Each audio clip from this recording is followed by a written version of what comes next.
এইকে দিয়ে পাঠিয়েছে শাশুমাতা। শাশুমাতা। ওরে বাহ, থ্যাংক ইউ, থ্যাংক ইউ। ওরে খুব সুন্দর হয়েছে, দারুণ হয়েছে, দারুণ দারুণ।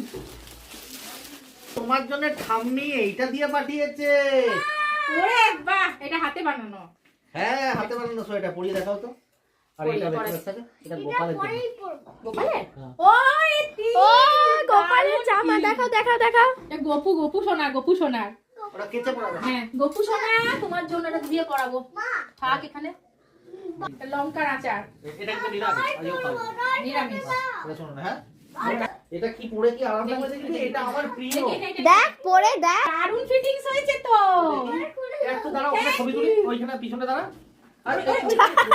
আর এদিকে ভাই ভোরবেলায় উঠে ডিউটি চলে গিয়েছিল, বুঝতেই পারিনি যে আমাদের জন্য এত বড় সারপ্রাইজ প্ল্যান করে রেখেছে। ডিউটি থেকে ফেরার পথেই সবকিছু ও নিয়ে এসেছে। আর বোন ছিল বাড়িতে, আমাকে বারবার করে জোর করে শাড়িটা পরিয়েছে, পরতেই হবে পরতে হবে। আমি বারবার বললাম ওইরকম কি তুলো? তুলে। ফোঁটা দিচ্ছে নাকি?